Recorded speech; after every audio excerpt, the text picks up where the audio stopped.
Lesson 51. How can we make Jesus famous?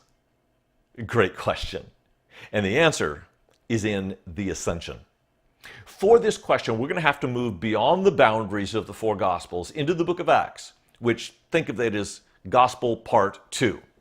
Part 1 is the life of Jesus, Matthew, Mark, Luke, and John. He is clearly the hero of the Gospels. When you come to the book of Acts, however, the hero changes. Oh, it's still Jesus, but the way we encounter him is not incarnationally, but through the Holy Spirit that has been given.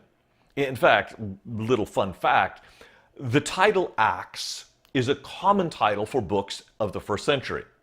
They were hero narratives, like the Acts of Paul and Thecla, the Acts of Dionysius, the Acts of, and whatever follows the word Acts, that's the hero of the book. There is nothing that follows Acts. It's just Acts, because our hero is so pervasive, so massive, so important, he doesn't even need to be named. The book of Acts is all about how the Holy Spirit completed the mission and ministry of Jesus. So when we ask this question, how can we make Jesus famous? It's really not up to us. It is up to the Holy Spirit through us. And as you read the pages of the book of Acts, we find some heroes of our faith like Peter or like Paul. But what you'll notice is no one did anything of substance or significance except by the prompting, directing, call, and guidance of the Holy Spirit. And the watershed moment between the Gospels, where Jesus is our hero, and the book of Acts, and the rest of the epistles, where the Holy Spirit is our hero and guide, is this moment in Acts chapter 1, verses 9 through 11. Here's how it reads. And when he had said these things, as they were looking on, he was lifted up, and a cloud took him out of their sight.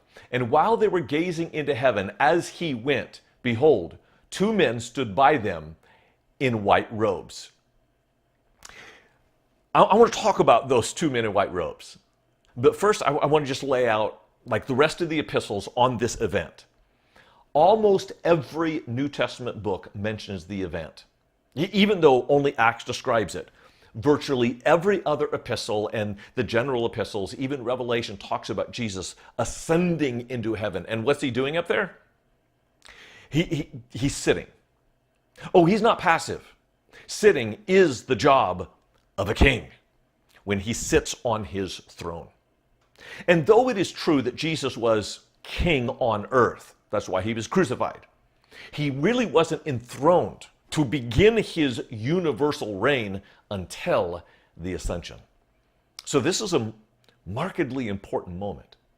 And what's fascinating is every time Jesus is described after the ascension, he's described as sitting. He's enthroned as king, save one. Acts chapter 7 describes Jesus not sitting, but standing in heaven. And it was at that moment that Stephen was killed for his faith, the very first Christian martyr. My opinion is that as Stephen gave his life for the faith, the first in millions to do so, Jesus stood. And when the king stands, all of his court stands with him. And I just see in this moment, Jesus standing up, and all of heaven in thunderous applause. Don't underestimate the attention Jesus is giving to you right now as you carry out your life purpose to make him famous. The Holy Spirit will guide you in whatever he's called you to do. He will strengthen you. He will provide for you everything you need to do everything that God has asked you to do to make Jesus famous in this world. Back to the two men in white. It's kind of like when you're watching a Western and some guy comes in a black hat, you go, oh, that's the bad guy. A white hat, oh, that's the good guy. And then when you hear, chishink, chishink, chishink, you know someone's going to get shot.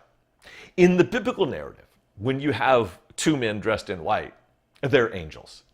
And honestly, I feel sorry for these guys because this is Jesus' homecoming and they're missing it because I don't know if they were naughty or what, but they're sent down to earth. And to make matters worse, Every time an angel comes to earth, it's like, ta-da, and everyone falls down as though dead. And in fact, almost every time, the first thing an angel says is, do not be afraid, because they're intimidating. But not these two, because the apostles are just, they're mesmerized with Jesus rising and miss the magnificent moment of these angels right in front of them. That had to be a frustrating day for these poor two angels. Listen to what they say. They're probably behind the scenes. They're going, yoo-hoo, hey, over here. Finally, they get their attention and they say, men of Galilee, why do you stand looking into heaven? This Jesus, who is taken up from you into heaven, will come in the same way as you saw him go into heaven. The angels are dumbfounded. Why? At this pivotal moment of salvation history, Jesus is now the king. Why are his servants standing and staring instead of going and marching and doing what Jesus asked them to do to make disciples of all nations? And so it continues. That we often stand around gazing into heaven, hoping that he will return. And the angels are going, guys, you got a job to do. Get busy with what Jesus asked you to do.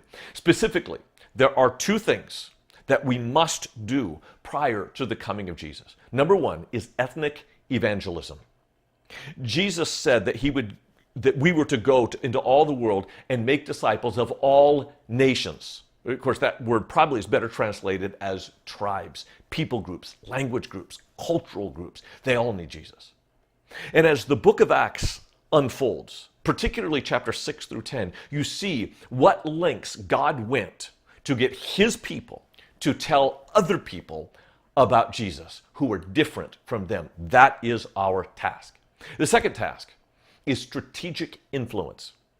If you move forward in the book of Acts, once Gentiles are included, the strategy, particularly of Paul and those who traveled with him, were to go to influential centers and take those centers by storm with the good news of Jesus Christ.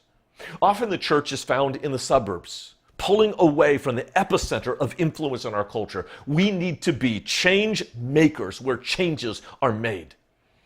I know it takes boldness to do that, but with the Holy Spirit, our hero, there is no barrier for us to proclaim the gospel, to influence culture, to make a difference in this world for Jesus Christ. Do not be distracted with lesser things, with entertainment and politics and culture wars. We're above that because our King is seated at the right hand of God. Rise to your destiny to make him famous on this earth.